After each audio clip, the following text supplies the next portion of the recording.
آج اردو املا کا ایک اہم مسئلہ وہ ہے حروف قمریہ اور حروف شمسیہ کی پہچان۔ اس حوالے سے آپ کی رہنمائی کے لیے حاضر خدمت ہوں۔ یہ یاد رکھیے کہ حروف قمریہ اور حروف شمسیہ جو ہیں ان کی پہچان اردو املا کے اندر از حد ضروری ہے، کیونکہ جب پہچان نہ ہوگی تو ہمیں اس کی ادائیگی میں، تلفظ میں مشکلات کا سامنا ہوگا۔ اب چونکہ جو حروف قمریہ ہیں ان سے پہلے اگر الف لام لکھا جاتا ہے تو وہ تلفظ میں بھی آئے گا، اس کی آواز بھی پیدا کی جائے گی۔ مثال کے طور پر عبد الجبار، عبد القمر، عبد الحادی، اسی طرح عبد الخالق اور عبد الغفار کے ساتھ ساتھ اور بھی اسی طرح کے دوسرے نام ہو سکتے ہیں۔ اور جب ہم شمسی حروف کی بات کریں گے تو وہاں پہ ہم نے الف اور لام کو تلفظ میں نہیں لانا، لیکن املا کی صورت میں لکھنا ضرور ہے۔ اچھا، اب اس میں ہمیں یاد رکھنا چاہیے کہ جب ہم انگریزی میں اردو نام کو لکھتے ہیں، اور خاص طور پہ ان ناموں کو جن میں الف لام کا استعمال ہے، تو اس صورت میں ہمیں اگر وہ حرف جو ہے الف لام کے بعد شمسی ہے تو اس کو الف لام کو یو ایل میں یا اے ایل میں نہیں لکھا جائے گا، یعنی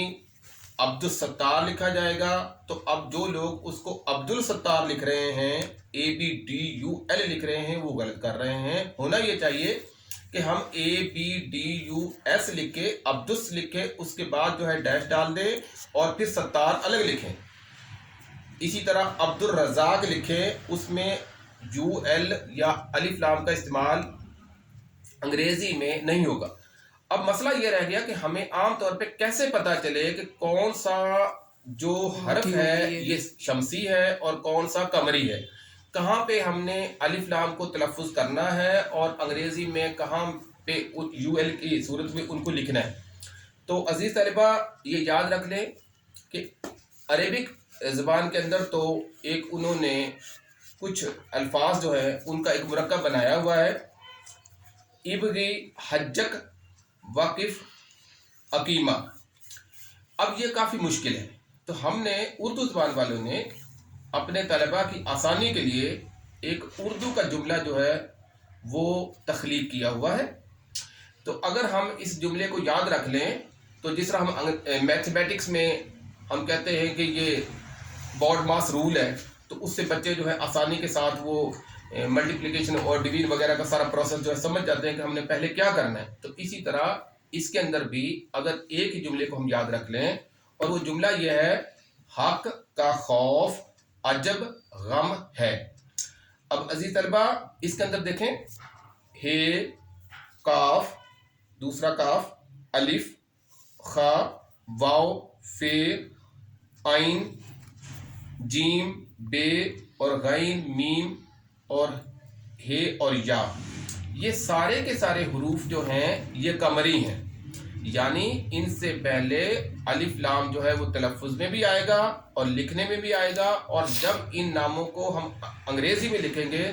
تو ہم عبد الجبار، عبد الغفار، یو ایل لکھیں گے۔ لیکن دوسری صورت میں جیسے عبد الرشید، رے چونکہ اس کے اندر نہیں ہے لہٰذا وہ شمسی ہے، وہ قمری نہیں ہے، اس صورت میں ہم یو ایل کا استعمال نہیں کریں گے اور عبد الرشید لکھیں گے، عبد الرزاق لکھیں گے، عبد الستار لکھیں گے۔ آج کے لیے اتنا ہی کافی ہے، انشاءاللہ پھر جو ہے آپ کی رہنمائی کے لیے دوبارہ حاضر خدمت ہوں گے۔